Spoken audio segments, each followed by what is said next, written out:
নমস্কার, আমি সৌর্য দাস।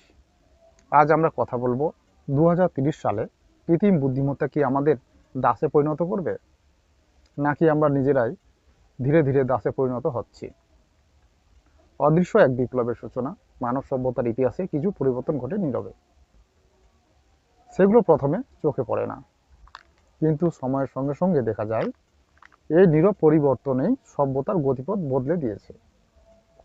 আগুন মানুষকে প্রকৃতির ভয় জয় করতে শিখিয়েছিল, চাকা মানুষকে স্থিরতা থেকে গতিতে এনেছিল, শিল্প বিপ্লব মানুষকে যন্ত্রের সহযোদ্ধা বানিয়েছিল, আর ইন্টারনেট মানুষকে দাঁড় করিয়েছিল তথ্যের বিশাল সমুদ্রে। আর এখন আর্টিফিশিয়াল ইন্টেলিজেন্স এটি কোনো একক আবিষ্কার নয়, এটি একটি সমন্বিত শক্তি। ডেটা, অ্যালগরিদম, নিউরাল নেটওয়ার্ক এবং সিদ্ধান্ত গ্রহণের ক্ষমতা একত্র রূপ।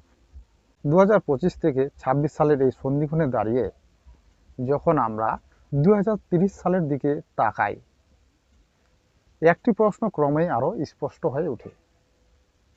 এআই কি মানুষের সহকারী হয়ে থাকবে, নাকি মানুষকে পরিণত করবে একটি নিয়ন্ত্রিত সত্তায়?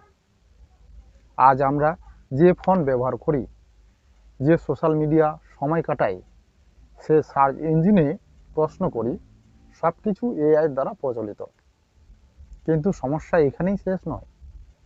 আসল সমস্যা হলো আমরা ধীরে ধীরে সিদ্ধান্ত নেওয়ার ক্ষমতা ছেড়ে দিচ্ছি। এআই আমাদের হয়ে ভাবছে, আমাদের হয়ে বেছে নিচ্ছে, আমাদের হয়ে সিদ্ধান্ত নিচ্ছে, আর মানুষ মানুষ ধীরে ধীরে এতে অভ্যস্ত হয়ে যাচ্ছে। এই ডকুমেন্টারিতে আমরা প্রশ্ন করব, এআই কি আমাদের চিন্তন শক্তি ক্ষয় করছে? কর্মসংস্থান, অর্থনীতিতে এটি কি ধরনের বৈষম্য তৈরি করবে? যুদ্ধ ও নিরাপত্তায় এআই কতটা ভয়ঙ্কর হয়ে উঠেছে? মানুষ ও যন্ত্রের ভবিষ্যৎ সম্পর্ক কেমন হবে? এবং সবচেয়ে গুরুত্বপূর্ণ, আমাদের করণীয় কি? এটি কোনো সায়েন্স ফিকশন নয়, এটি রিসার্চ, ডেটা, বিশ্বের শীর্ষ ইউনিভার্সিটি, থিঙ্ক ট্যাঙ্ক এবং মিলিটারি অ্যানালিস্টদের সতর্কবার্তা। কারণ ইতিহাস বলে, যে সভ্যতা প্রশ্ন করা বন্ধ করে দেয় সেই সভ্যতা টিকে থাকে না। ডিজিটাল দাসত্ব, চিন্তা শক্তির বিনাশ। প্রযুক্তির উদ্দেশ্য ছিল মানুষের কাজ সহজ করা, কিন্তু আজ প্রযুক্তি মানুষের চিন্তাকেই সহজ, অথবা বলা যায় অপ্রয়োজনীয় করে তুলেছে। অ্যালগোরিদম বনাম ফ্রি উইল। আজ আপনি কি দেখবেন, কোন ভিডিওতে ক্লিক করবেন, কোন খবর বিশ্বাস করবেন? আপনি কি সত্যি সিদ্ধান্ত নিচ্ছেন, নাকি এটি অ্যালগোরিদম আপনার আগের আচরণ, পছন্দ, ভয় ও দুর্বলতা বিশ্লেষণ করে আপনাকে একটি নির্দিষ্ট পথে ঠেলে দিচ্ছে? এটাকে বলা হয় অ্যালগোরিদমিক নাজিং। এটি সূক্ষ্ম, নীরব, কিন্তু ভয়ঙ্করভাবে কার্যকর। মানুষ ভাবছে সে স্বাধীন, কিন্তু তার সামনে যে বিকল্প রাখা হয়েছে সেগুলো আগে বাছাই করা। এখানে ফ্রি উইলের মৃত্যু শুরু হয়। চিন্তা শক্তির অবক্ষয়। চ্যাট জিপিটি, জেমিনি, কো-পাইলট, এই টুলগুলো আমাদের কাজ দ্রুত করছে, কিন্তু নিউরোসায়েন্স বলছে ভিন্ন কথা। মানুষের মস্তিষ্ক একটি পেশির মতো, যা ব্যবহার করা হয় না তা দুর্বল হয়ে পড়ে। যদি যন্ত্র লেখে, যদি যন্ত্র বিশ্লেষণ করে, যন্ত্র সিদ্ধান্ত নেয়, তাহলে মানুষের মস্তিষ্ক কি করবে? গবেষকরা একে বলেছেন কগনিটিভ অ্যাট্রফি। 2030 সালে মানুষ হয়তো দ্রুত কাজ করবে, কিন্তু গভীর চিন্তা করতে পারবে না। হোয়াইট কলার বিপর্যয়। একসময় বলা হতো রোবট শুধু শ্রমিকের কাজ নেবে, এই ধারণা এখন ইতিহাস। এআই এখন ডাক্তারের রিপোর্ট বিশ্লেষণ করছে, লিগাল ডকুমেন্ট লিখছে, সাংবাদিকদের মতো খবর বানাচ্ছে, ইঞ্জিনিয়ারের মতো কোড লিখছে। একজন মানুষ যে দক্ষতা অর্জন করে 20-25 বছরে, একটি এআই তা শিখে নিচ্ছে কয়েক মাসে।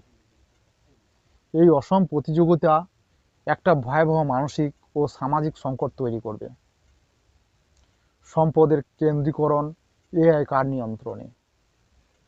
কয়েকটি বড় কর্পোরেশন, কয়েকটি রাষ্ট্র, কয়েকটি মিলিটারি অ্যালায়েন্স। এর ফল ডিজিটাল ফিউডালিজম। মানুষ কাজ করবে, ডেটা দেবে, কিন্তু সিদ্ধান্ত ও সম্পদ থাকবে অন্যের হাতে। শিকল থাকবে না, কিন্তু নিয়ন্ত্রণ থাকবে। এটাই আধুনিক দাসত্ব। যুদ্ধের ময়দানে এআই অদৃশ্য ঘাতক।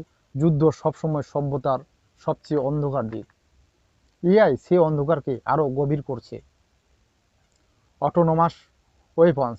2030 সালে যুদ্ধ হবে মানুষবিহীন, আবেগহীন, নৈতিকতাহীন ড্রোন ঠিক করবে কে শত্রু, কে নয়। যদি অ্যালগরিদম ভুল করে, দায় নেবে কে?